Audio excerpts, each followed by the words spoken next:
In other news, residents on Grand Bahama continue to voice their concern on dilapidated buildings like the International Bazaar that remains an eyesore. In an exclusive interview with the president of the Grand Bahama Port Authority, Ian Roll, we hear just how the Port Authority is seeking to address this issue. Jolanda Thompson-Everest has more. It has remained an eyesore for the island of Grand Bahama for years. And in 2022, the International Bazaar went up in flames 4 times. The question became even louder. What is being done with the International Bazaar and other dilapidated buildings? While the port president says the answer is not that simple, but some headway is being made to address this issue.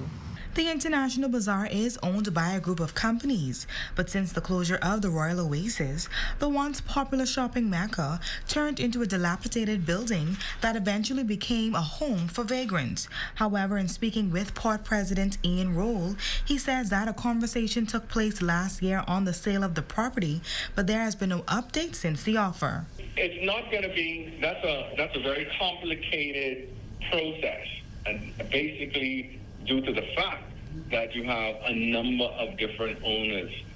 So for buildings that are still structurally sound, you cannot go there and even demolish those sites. It would be against the law to do such a thing. So you have to work with those owners. Hopefully they put money into the building structures, or they themselves demolish it.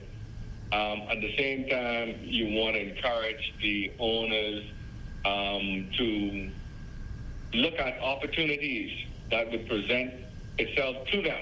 He is encouraging owners to sell their properties if they have no interest in remodeling them. Roll revealed that the Grand Bahama Port Authority has done its part to legally amend the law to demolish dilapidated buildings on the island. In subsequent years, presented the amendments again.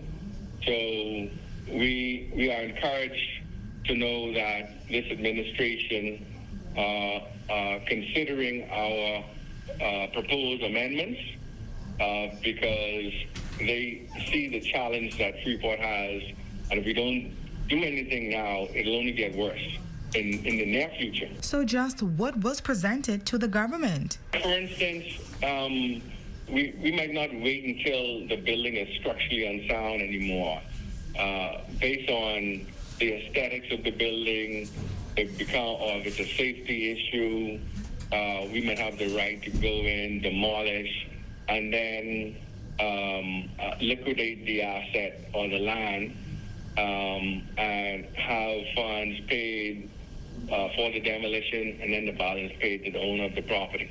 He says he will continue to follow up on the status of the International Bazaar and with the government regarding the status of the rules and regulations they are trying to implement when dealing with derelict vehicles and dilapidated buildings. For the Bahamas Tonight, the Northern Edition, I'm Jolanda Thompson-Everest.